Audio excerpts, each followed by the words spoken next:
Let's talk about the bubble, the media bubble. In fact, it goes beyond the media. The media is just the main creator of the bubble.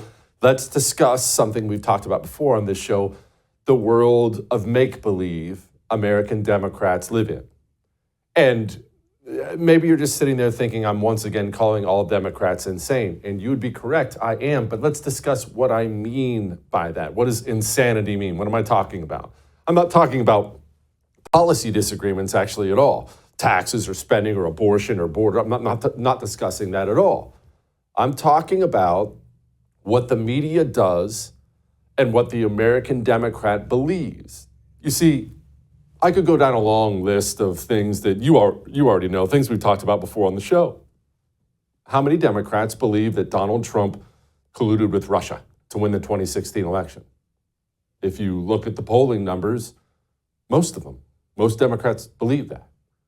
How many Democrats believe, we'll set Trump aside for a moment, how many Democrats believe the COVID-19 vaccine stopped the spread or slowed the spread of the virus to this day? How many believe it? If you look at the polling numbers, most of them do. How many Democrats believe Donald Trump called neo-Nazis at Charlottesville very fine people? Do keep in mind, we've played it for you before, I'm not going to play it right now. What Donald Trump actually said, which was not that, is on camera. It's on camera. Right now, anyone, Republican, Democrat, Independent, anyone with an internet connection of any kind can pull up their phone and watch a video. I could pull it up for you right now, I'm not going to, of what Donald Trump actually said. So we're not talking about a he said, she said situation. There's video of what he said. And if you look at the polling numbers, most Democrats believe Donald Trump said Nazis were very fine people. Well, none of those things are true. And it's not like they're kind of true, right? It's not like we're dealing with gray areas. Well, it's a manipulation. Those are black and white lies. Yet American Democrats believe that. And that's the challenge for you and the challenge for me. How do we share a country, because we do have to share this country, at least for now, how do we effectively share a country with people who are insane?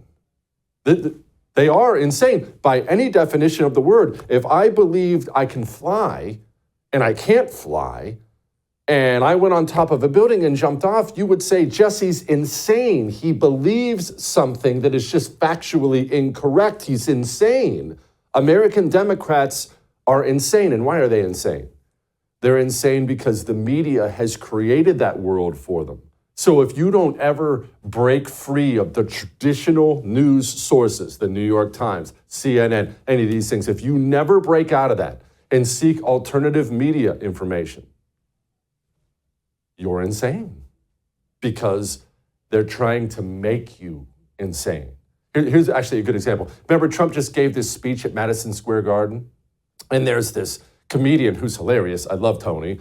Comedian gets up and drops a joke about Puerto Rico, which I thought was freaking hilarious.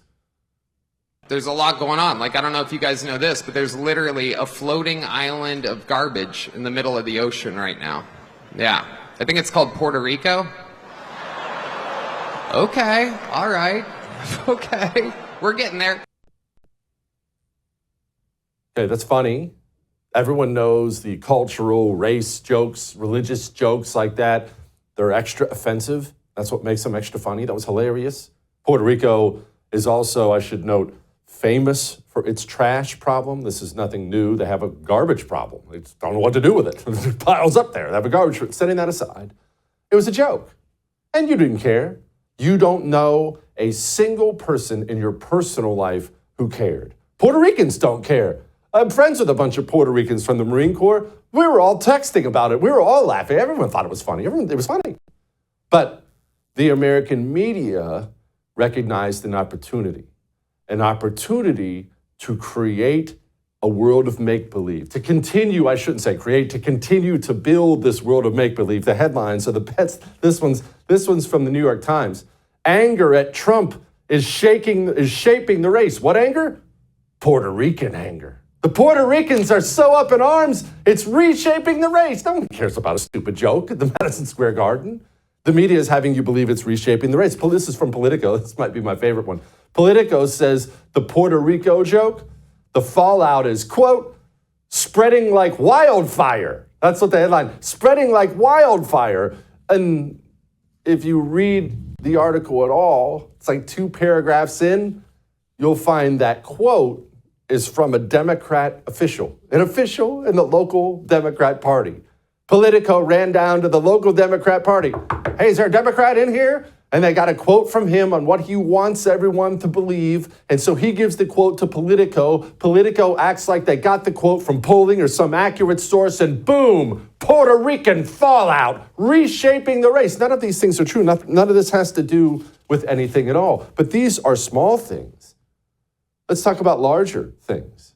Things Democrats believe. Your liberal Aunt Peggy believes that Donald Trump is Adolf Hitler. Donald Trump is a fascist.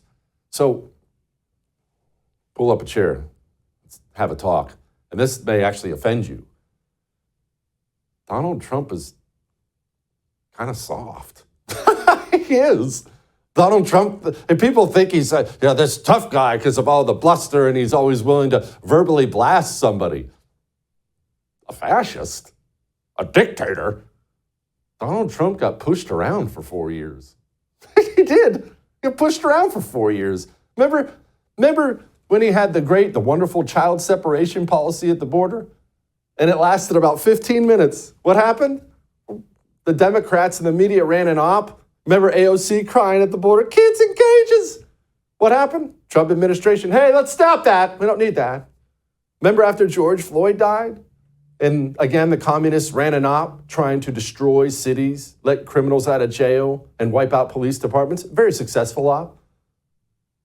Donald Trump held a law enforcement roundtable. We need to dig into the problem. Donald Trump is the furthest thing in the world from some dictator or Nazi, some kind of tough man who's going to get in there with like the sword of God and clean out everything. That's not who Donald Trump is. He's a populist. He wants to get along. He actually wants nice articles written about him in the New York Times. That's who he is. That's how he grew up. And yet, the American Democrat will go on television and say things like this. Donald Trump runs like he was never president, like he doesn't have a record. And whatever the phenomena is of people having not so terrible memories of his first term, it is very dangerous that they think that way because they think, okay, we've already seen that movie. I can live with it for 4 more years. But it's not the same movie. You know, it's the sequel to Scream, where it's just that much bloodier. The trajectory he's on with his Worse thoughts. actors. The trajectory that he's on with his thoughts, his language, his health, his mental health, his cognitivity. I mean, if he, God forbid, is elected a year from now, Joe Biden is going to have the biggest I told you so laugh in American history. You're a journalist. You and I might be sharing a cell in 6 months from now. And, but people laugh it off. It's not funny. No, and they need right. to listen to what he's saying. Donald Trump isn't locking up any journalists. He even ran talking about locking up Hillary Clinton and then invited her to dinner and stood up and gave her honors. Not locking up any journalists, but if you're an American Democrat, that's the world of make-believe you have constructed for yourself. And look, we can laugh it off, but the truth is it's created a dangerous situation in this country. Why? Because not only are we dealing with insane people, as we just laid out, they believe a bunch of things that aren't true. Democrats have also, the communists have also given their conscience a license to do terrible things, not just to Donald Trump, to you. Because after all, what can't you do to a Nazi? In 1939, more than 20,000 supporters of a different fascist leader, Adolf Hitler, packed the garden for a so-called pro-America rally. A rally where speakers voiced anti-Semitic rhetoric from a stage draped with Nazi banners. Now, against that backdrop of history, Donald Trump, the man who has threatened to use the military against opponents he calls enemies from within, who has threatened to use the troops to quell what he says are lawless cities, and to use those troops to carry out mass deportations of immigrants, is once again turning Madison Square Garden into a staging ground for extremism. Donald Trump's got this big rally going at Madison Square Garden. There's a direct parallel to a big rally that happened in the mid-1930s at Madison Square Garden. And don't think that he doesn't know for 1 second exactly what they're doing there. Trump actually reenacting the Madison Square Garden rally in 1939. Adolf Hitler was interviewed, and I'm quoting from his article where he was interviewed. He said, "Therefore I say America is for Americans." Stephen Miller took the stage on Sunday evening, and he said, "America is for Americans." He is parroting the exact words of Adolf Hitler at a rally for somebody who's running for president of the United States. Somebody ought to really think about the level of hypocrisy and hate that this campaign is focused on. It was everything that you need to know about Donald Trump in one weird white nationalist Nazi-type rally. And, of course, there's historic parallels to where and when this happened. It is not only justified, but necessary and inevitable to compare that rally to the Nazi rally that was held there before World War II. And that should never be appropriate or necessary in American politics. And yet it is. That's why the American Democrats think they're fighting against Nazis. And they, of course, don't see any problem calling everybody Nazis. It's like the worst thing you can call someone, but they've done it for so long that it's just part of their language. I did enjoy my friend Ryan Girdusky. He used to be a contributor on CNN. I say used to be because last night he was, of course, being called a Nazi by this loser Mehdi Hassan, and Ryan gave him a little jab back, which gave me a nice little snicker. If you don't want to be called Nazis, stop doing. You're called an You've been called an anti-Semite more than anyone else's table. Yeah. And people would sit there and no, by me, I never called you an anti-Semite. Okay. I mean, I'm not sitting here saying I'm a supporter of the Palestinians. So I'm used to it. Yeah, I hope your beeper doesn't go off. The thing is that you just say I should die. You should not. No, did you just say I should be killed? No, I did not say that. No, I did not say that. Hold on. Did your guest just say I should be killed on live TV? I said I hope you don't. Let me just stop. You said you hope my beeper doesn't go off. Because you said I'm a big supporter of the Palestinians. Hamas. Guys, let me stop. Palestinians. Are you? Am I what? No, of course I'm not. I apologize. Are you a racist, violent person inciting violence against Ryan, that's disgusting. That is completely. I apologize. Good job, CNN. Let's have first block say the Muslim guy should be blown up on TV. Don't say then I apologize. You literally. I thought he said Hamas. And it was announced, I believe last night, that Ryan will not be invited back. You can't have dissenting voices. You can't have anyone punch back. If you have anyone who's even remotely intelligent, they just kick them out. That's why, I mean, look, I called exactly this. I told everyone what was going to happen to Ryan last week. I kid you not. I love how she cut him off. I love watching Ryan Girdusky's star rise. I'm not surprised in the least that I'm about 100% sure he's going to get fired from being on these CNN panels if he keeps abusing all these crazy libs the way he's been.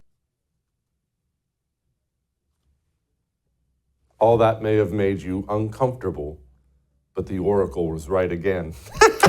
All right, I would thank you for coming to my YouTube channel, but I know how brilliant it is, and I know you love it here. So subscribe and watch. We're going to start really ramping things up and putting some funny stuff, some interesting stuff out there, some collaborations. Either way, my YouTube channel is officially the place to be. So stick around.